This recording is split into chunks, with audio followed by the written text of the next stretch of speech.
Some men raise a glass to celebrate. I raised mine to remember every single word being said about my daughter, in a language they thought I'd never understand. Smile, Mark. Just smile and pour the wine. That's what I kept telling myself at that table at Field and Main, the restaurant off King Street in downtown Leesburg I'd booked 3 weeks in advance because it had the kind of view. Rolling hills, split-rail fences, horses grazing behind glass. That says we belong here without anybody having to say it out loud. I wanted Julian's parents to feel welcomed. I wanted them to feel like Loudoun County wasn't some flyover, nothing between D.C. and nowhere. I wanted more than anything for my daughter Molly to look around that table and see her whole world sitting in one room, getting along. I didn't get that. I got something else. And it started with a wine list. Mark, is this the Bordeaux you selected? Jean-Luc asked, holding the bottle like it had personally wronged him. His accent made every word sound like a verdict. In France, we would not serve this with the duck. It's Virginia wine, actually, I said. Local vineyard, about 20 minutes from here. Jean-Luc set the bottle down like it had a smell. Ah, how resourceful. Beatrice smiled at me the way you'd smile at a child who just showed you a crayon drawing. And what is it you do again, Mark? Construction? She said construction like it was something you'd need to wash off your hands before dinner. Contracting, I said. I build things, mostly custom homes now. How practical, Beatrice said, and turned back to her wine. Practical. Like I'd told her I collect bottle caps. I let it go. Molly was laughing at something Julian said, her hand in his, and that right there, was worth every backhanded compliment these two could throw at me over a plate of duck confit. I've been broke. I've slept in my truck between jobs when I was 24 and too proud to call my own father for help. I know how to eat condescension with a smile. You do it for the people you love. What I didn't expect was for them to think I couldn't hear the real thing. Welcome to Dad's Raw Revenge. Get comfortable. This story is going to take you somewhere. Hit that like button and drop a comment below letting me know where you're watching from. Trust me, you're going to love it here. Here's what nobody in that restaurant knew about me. Not Julian, not his parents, not even Molly. Not really. Before I started my contracting business, I spent 4 years working construction and infrastructure jobs overseas in my 20s. Lyon mostly. Sometime outside Marseille. I didn't go to some fancy language school. I learned the way you learn anything worth knowing, by getting yelled at by foremen until you understood every word of it. I came home fluent, and then I came home quiet about it, because nobody at a job site in Loudoun County cares if you can conjugate a verb. It never came up. It never mattered.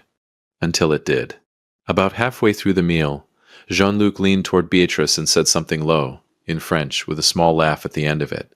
And Beatrice, thinking she was safe, thinking the dumb American contractor across the table was just a guy who builds decks, answered him, in French, like flipping a switch. They think I'm furniture. I kept my face still. I kept cutting my chicken. And I listened. They talked about Molly's dress first. Beatrice called it jolie pour du pret-à-porter, pretty for something off the rack. Then Jean-Luc mocked the way I'd pronounced charcuterie earlier, doing an impression that made Beatrice laugh into her napkin. Small stuff. Cruel, but small. The kind of thing you could let slide if you had to. Then Beatrice glanced past my shoulder, toward the wall near the hostess stand, where the restaurant had a little gallery of local craftsmen's work. A habit of theirs apparently, rotating pieces from builders around the county. And there, framed under glass, was a photo of a bookshelf. My bookshelf. The one I'd spent 4 months building for Molly's room when she was 11, out of reclaimed oak from a barn that used to sit where our house is now. I'd sanded every shelf by hand. Molly kept her horse ribbons on it until she went to college. Beatrice tilted her head at it and said, quiet, amused, Il a probablement trouvé ça dans une décharge. Les Américains n'ont aucun goût. Ils clouent du bois bon marché et appellent ça de l'artisanat. He probably found it at a dump. Americans have no taste. They just bolt cheap wood together and call it craftsmanship. I set my fork down. Not hard. Not a scene. Just down, deliberate. The kind of quiet that, if you knew me, you'd know meant something had shifted. She's talking about the shelf I built for my little girl. She's talking about 4 months of my life like it's garbage I scraped off a curb. Nobody at that table noticed. Julian was refilling his water. Molly was checking her phone under the table, smiling at something. Beatrice took a slow sip of wine, pleased with herself, like she'd just delivered a punchline at a party where nobody spoke her language. Except I did. I looked up, Jean-Luc caught my eye first. Just a glance, testing whether the American had noticed anything. I smiled at him. Easy. Warm. The kind of smile that says everything's fine here. You know, I said in English, setting my napkin in my lap, I've always thought the things people build with their own hands say more about them than anything they could buy. Don't you agree, Jean-Luc? Jean-Luc blinked. Of course. Good, I said. I'd hate for anyone at this table to think I don't know the difference between something cheap and something that lasts. I let that sit there for exactly 2 seconds. Long enough. Not too long. You have no idea what you just said in front of me, and I'm not going to tell you. Not yet. That should have been the worst of it. It wasn't. 20 minutes later, dessert plates cleared. Beatrice leaned toward Julien, not Jean-Luc this time, Julien, her own son, and asked, casual as asking about the weather, Est-ce que les papiers sont prêts? Are the papers ready? Julien nodded, barely looking up from his espresso. Presque. La semaine prochaine, je pense. Almost. Next week, I think. I kept my face exactly where it was. Pleasant, interested in nothing but my coffee. Papers. What papers? Ready for what? I didn't get the rest of it right then. That came later, in pieces, over the next few days, the way these things do. But I got enough. I got a name. Fiducie, trust. And I got a phrase from Jean-Luc that turned my stomach in a way Beatrice's comment about the bookshelf never could. Le père est tellement désespéré pour l'approbation. C'est pathétique. The father is so desperate for approval. It's pathetic. And then Julien, my daughter's fiancé, the man who'd asked me for my blessing 4 months ago with tears actually in his eyes, or so I thought, chuckled, and said, C'est pour ça que ça marche. Il veut tellement que Molly soit heureuse qu'il signera n'importe quoi. Je te l'avais dit, il est prévisible. That's why it works. He wants Molly to be happy so badly, he'll sign anything. I told you, he's predictable. Then he turned, right on cue, like flipping a switch back to English, and took Molly's hand across the table. You having a good time, babe? He asked her, that same warm, doting look on his face he'd had since day one. The best, Molly said, and leaned over to kiss his cheek. He's not marrying my daughter. He's performing marrying my daughter.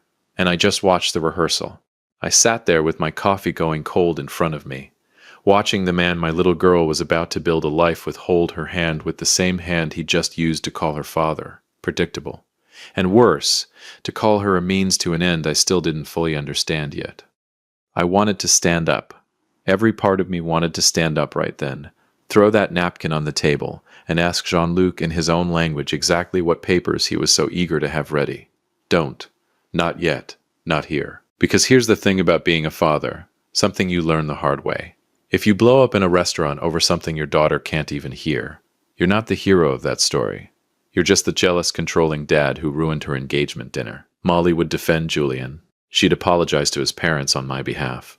And I would have handed them exactly what they wanted, a reason to paint me as the unreasonable one before this thing had even started. So I smiled. I paid the check. Cash tipped the whole 9. And I walked my daughter and her fiancé's parents out to the valet. And I shook Jean-Luc's hand, and I told Beatrice the evening had been wonderful. And I meant every word of it in a way she'll never understand until it's far too late for her to do anything about it. I got in my truck, an old Tacoma I've had since before Molly could walk, patched up more times than I can count, and I sat in the parking lot for a long time before I turned the key. They think I'm a fool. They think this is already over. I thought about that bookshelf. I thought about 4 months of sanding and staining, or a piece of furniture Beatrice called garbage, without knowing the man who built it was sitting 6 feet away, listening to every word. I thought about papers. I thought about the word prévisible, predictable, and how it was said about my own daughter, like she was a line item in somebody's spreadsheet. And I made myself a promise, right there in that parking lot, engine idling, hands on the wheel. I'm not going to say a word, not yet, but I am going to find out exactly what they think they're getting away with. And when I do, I'm going to let them explain it to me themselves, in whatever language they're most comfortable using.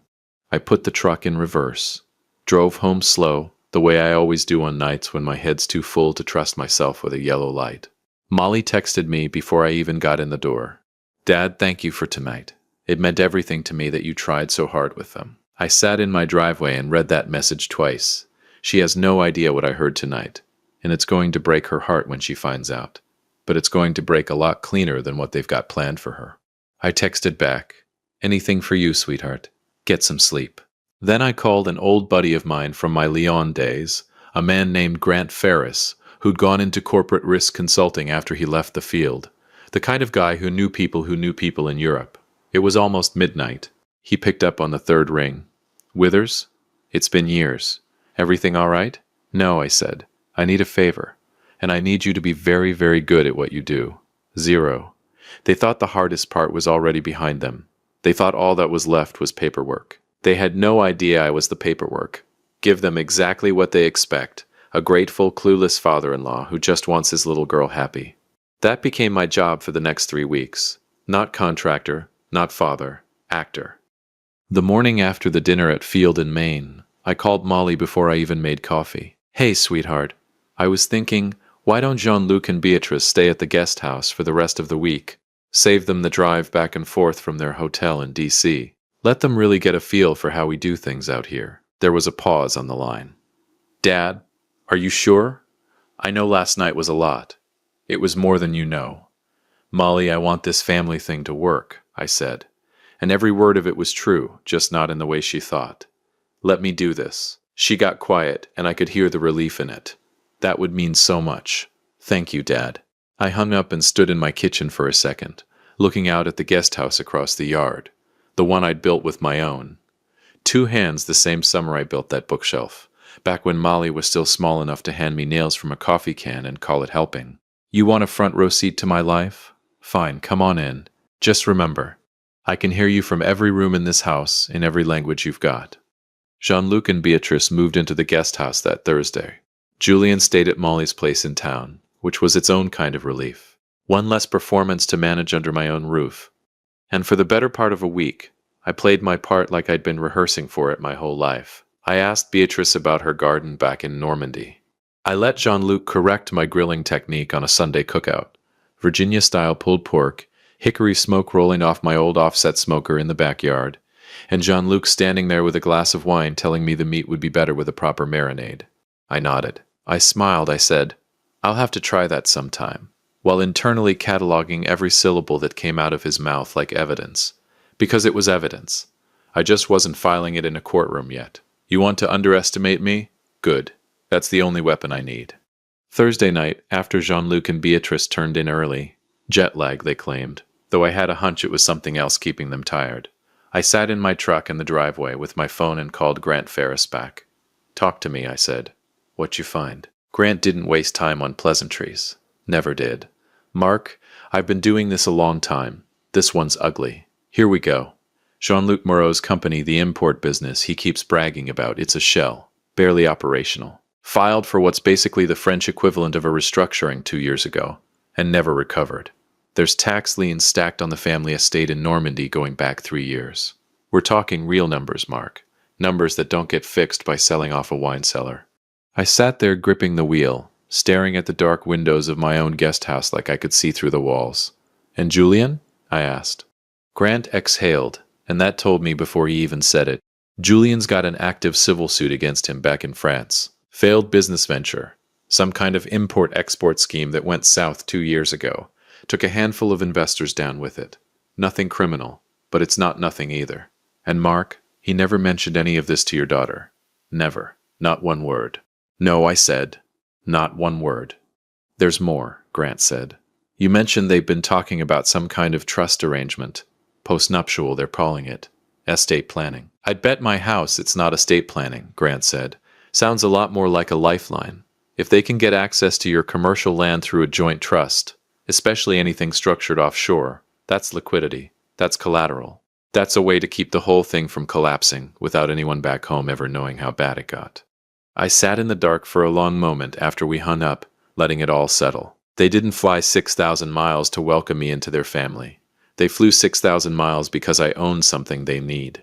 I thought about Molly's face at that dinner, the way she'd looked at Julian like he hung the moon, the way she'd texted me that night, "Thank you for trying so hard with them," thinking her father was the one who needed to prove himself. She has no idea she's the one being auditioned, and she has no idea for what.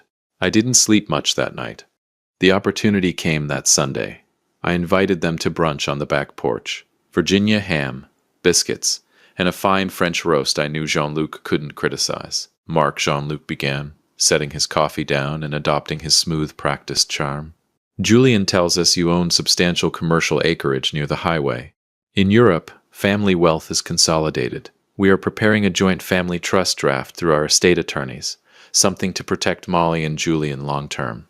We'd like to review it with you before the wedding. He didn't hand me a pen. He was probing, testing if the dumb contractor would bite before paying his lawyers to finalize the paperwork. Family to family, Beatrice added softly. It's how we protect our children. That sounds real generous, I said, scratching my jaw like a man trying hard to grasp a big concept. I build houses, Beatrice. I don't know much about fancy trusts. Why don't you have your people send the draft directly to me? I'll review it. I watched the subtle glint of triumph in Jean-Luc's eyes. He thought he'd baited the hook, and I was swimming right into the net. That night, I sat alone in my study with that folder spread out across my desk, reading line after line of language that might as well have been in French for how little sense it made to me. Terms like irrevocable trust structure. Terms like beneficial interest transfer. My eyes kept sliding off the page. I built a house with my own 2 hands. I can read a blueprint upside down in the rain. I cannot make heads or tails of this. I almost didn't call. 20-some years of handling my own business, my own contracts, my own bad breaks. There's a pride in that, a stubbornness, and it doesn't like admitting when it's out past its depth. But I thought about Molly. I thought about her signing something like this, one day with a smile on her face, thinking it was a wedding gift. I picked up the phone at 10 p.m. and called Roger Callahan, my attorney, a guy I'd used for every land deal and contract dispute since I started my business 15 years ago. Roger, it's Mark. Sorry for the hour. Mark Withers calling after 9. This can't be good, Roger said, and I could hear him settling into a chair on the other end. What's going on? I can't make heads or tails of this offshore trust nonsense, I said, and I read him 3 lines straight off the page, slow, so he could follow. There was a long pause on his end, long enough that my stomach dropped before he even said a word. Mark, Roger said, his voice dropping into that flat, deadpan tone he uses when someone's trying to commit a felony. This isn't a prenup, and it's not a family gift. It's an offshore cross-collateralization agreement. I gripped the phone tighter. Explain that in carpenter terms, Roger. They've structured this trust so that your commercial property acts as the primary loan guarantor for Jean-Luc's European entity, Roger explained. If his business defaults, which Grant's search proves it's about to, the offshore lenders have an immediate, unappealable lien against your land. You aren't giving Molly a trust fund, Mark. You're signing a confession that makes your life's work pay off their foreign debts. I sat back in my chair. There it is. I'm going to need you to send me everything you have, Roger said. Every document. Tonight if you can.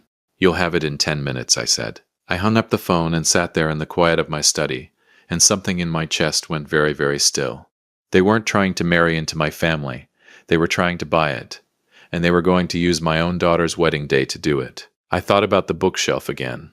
I thought about he's predictable, and the father is so desperate for approval, and every single small cruelty they'd let slip in a language they thought was a locked door. You didn't outsmart me. You just underestimated the wrong father. I didn't feel angry anymore. Not the hot kind of angry, anyway. What settled into me that night was colder than that, steadier. I'm not a mastermind. I'm just a man who knows when to ask for help. And I've got help now. The next morning, I found Jean-Luc on the back porch with his coffee, same spot as always, looking out over my property like a man surveying land he already considered half his. Not yet, Jean-Luc. Not ever, actually. But you don't know that yet. Morning, I said, sitting down across from him. I read through that folder last night. He set his cup down, attentive now, that same practiced warmth sliding onto his face. And, honestly, it's a lot, I said, running a hand through my hair like a man genuinely overwhelmed. This sounds wonderful for Molly. I really do believe that. But I want to do this right. Let me have my family attorney draft a clean, updated master contract. Something simple, something everyone can understand. And we sign it together. All of us, at the rehearsal dinner, in front of the whole family. I watched it land on his face, the flicker of surprise quickly smoothed over into something like delight. That's a wonderful idea, Mark, Jean-Luc said, and I'd have believed every word of it if I hadn't heard what I'd heard a week before. A signing in front of everyone. Very meaningful.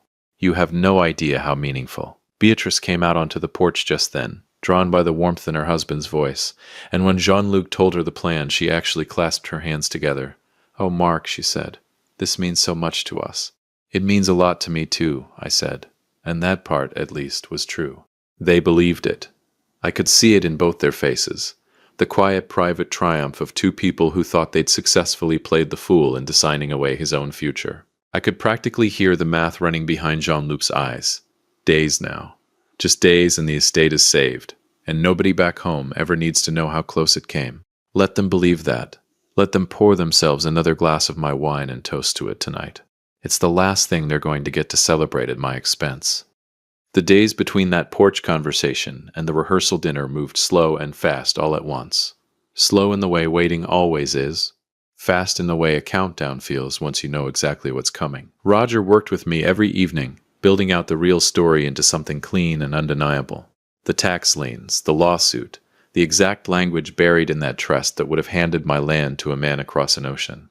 Grant sent over documentation, translated, notarized, airtight. And every day, I still smiled across the table at Jean-Luc, still let Beatrice correct the way I said charcuterie, still let Julian shake my hand and call me Pop with that easy grin of his, like we were already family, like he hadn't sat at a table 2 weeks earlier and called my daughter predictable to his own parents. "Keep smiling, Julian. You've got no idea what's waiting for you." Molly, for her part, floated through those 2 weeks the happiest I'd seen her in years, planning seating charts, picking out her rehearsal dinner dress, texting me pictures of centerpiece options like my opinion on floral arrangements had ever mattered to anyone. "Dad, what do you think? White roses or the wildflower mix?" I stared at that text for a long time before I answered. Wildflowers. Because in about a week, sweetheart, I'm going to hand you back a life that's actually yours. And I want it to look like something that grew here, not something imported. Wildflowers, I texted back. Always. The rehearsal dinner was set for that Saturday. String lights ordered, the good china out. Jean-Luc and Beatrice sipping champagne on my dime, believing with everything in them that this was the night they finally won. Let them believe it. Let them raise their glasses. I've got a toast of my own coming. If you have been listening for a while, drop your thoughts in the comments. Hit the like button while you're at it, and be sure you're subscribed. They raised their glasses one last time that night, celebrating a victory that had never actually been theirs. Drink up. It's the last thing I'm buying you. The string lights went up across the back patio that Saturday evening, threading through the old oak trees I'd planted the same year Molly was born. Long tables draped in white linen, wildflower centerpieces, mason jars stuffed with black-eyed Susans and Queen Anne's lace the way Molly wanted. 40 of our closest people, laughing, drinking, passing plates of Virginia ham biscuits and grilled trout down the table like it was any other summer gathering. Except it wasn't, and I was the only one at that party who knew it. Jean-Luc and Beatrice held court near the head of the table, champagne flutes in hand. My champagne from a case I'd bought specifically for this night, though not for the reason they thought. Beatrice wore a cream dress that probably cost more than my first truck. Jean-Luc had that same easy, patronizing smile he'd worn since the night we met, like he was doing all of us a favor just by showing up.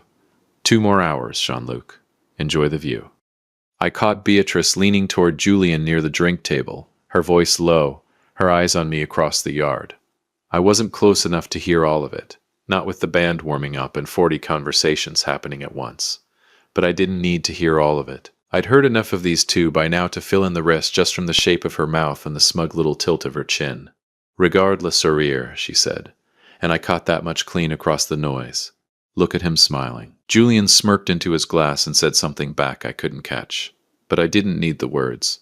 I'd heard that tone before, at Field and Maine, over duck confit and a bookshelf they thought was garbage. Go ahead, enjoy the last few minutes of thinking you've won. Roger was there too, off to the side in a blazer, nursing a club soda, looking every bit like a family friend, and nothing like the man holding a folder in his car that was about to end two people's entire con.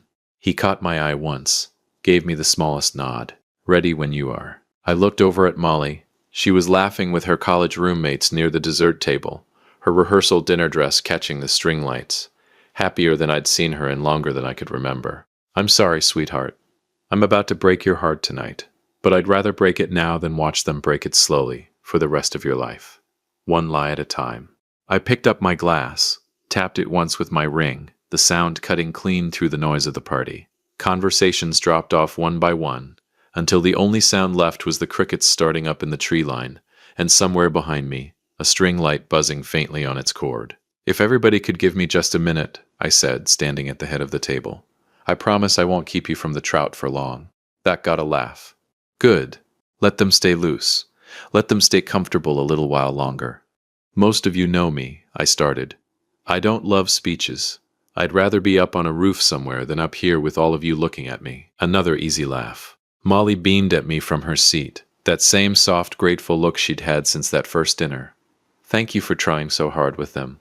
"I did try, sweetheart. Just maybe not the way you think. But my daughter's getting married in 2 weeks," I said.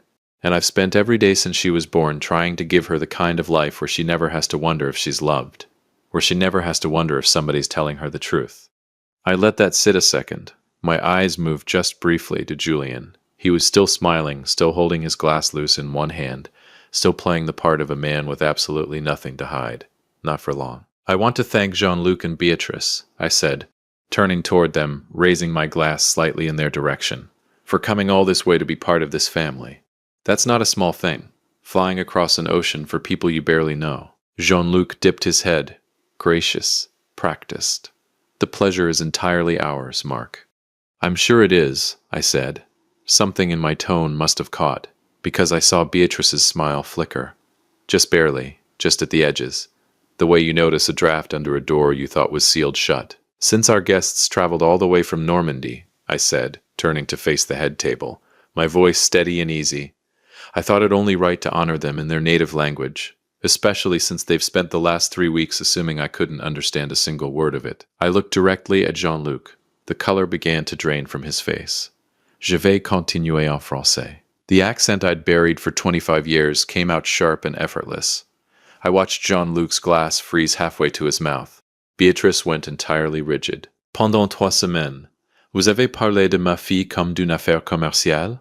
I said, my voice cutting through the quiet patio. "For 3 weeks you spoke of my daughter like a business transaction. Vous avez ri de mon travail. Vous avez insulté ma maison.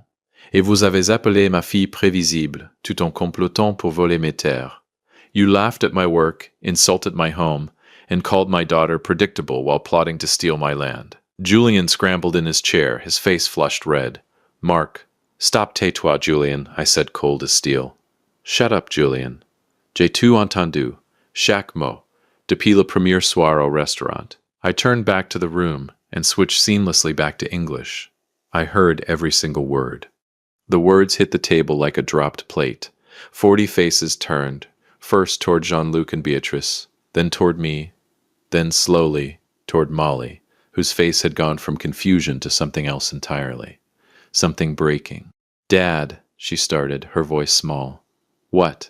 "I'm sorry, sweetheart," I said, and I meant it more than I'd meant anything in a long time.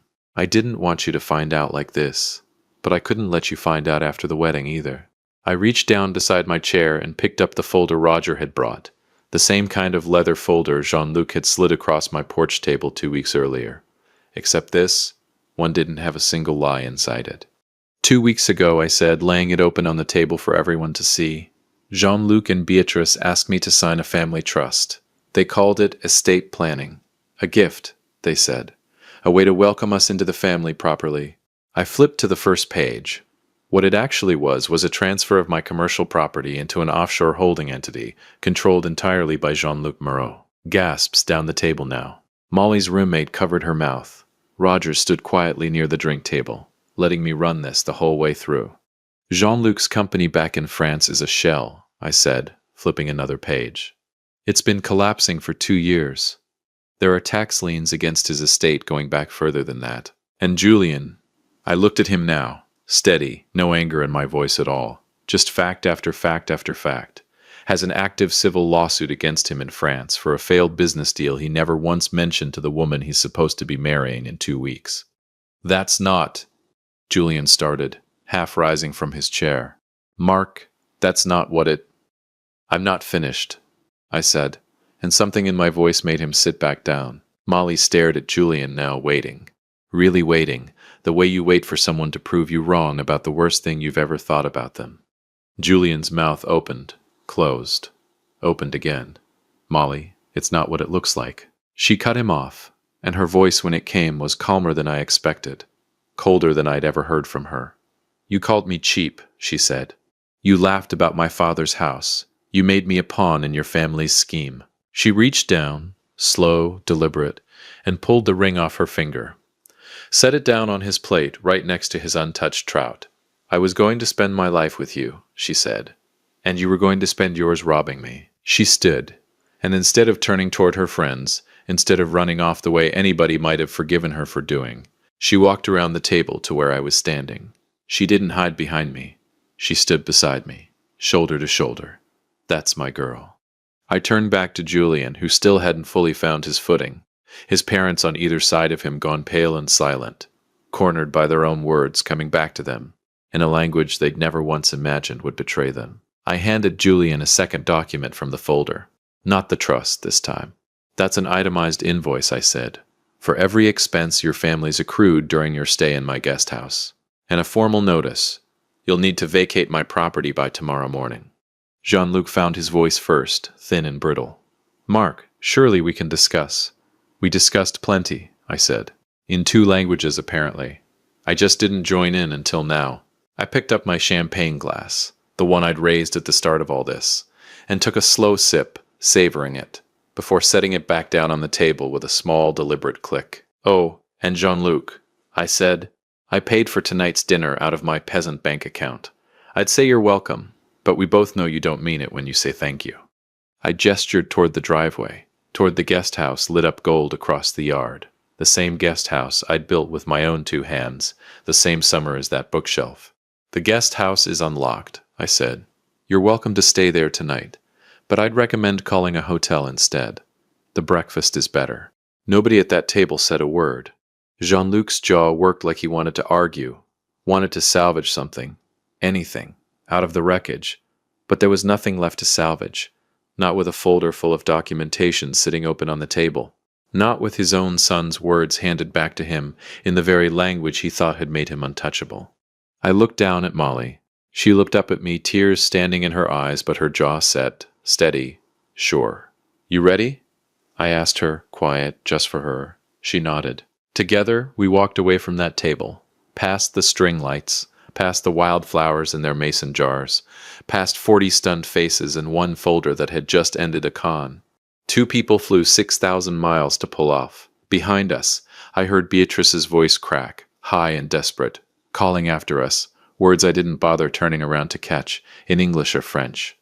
It didn't matter anymore. I'd heard everything I needed to hear from that family the first night, over duck confit, thinking I couldn't understand a word of it. You were wrong about a lot of things, Jean-Luc. But you were most wrong about this, thinking a quiet man with calloused hands wouldn't know exactly what to do with the truth once he had it. Molly slipped her hand into mine as we walked toward the house, the same way she used to when she was small enough to hand me nails from a coffee can and call it helping. Thank you, Dad, she said quietly, for hearing what I couldn't. Always, sweetheart, I said, every single word. Behind us, the string lights kept glowing over an empty toast, and a family that had come across an ocean to take something from us, and left instead with nothing but the sound of their own words, finally understood. If you enjoyed this story, hit that like button, subscribe, and drop a comment below. Let me know where you're watching from. I will see you on the next one.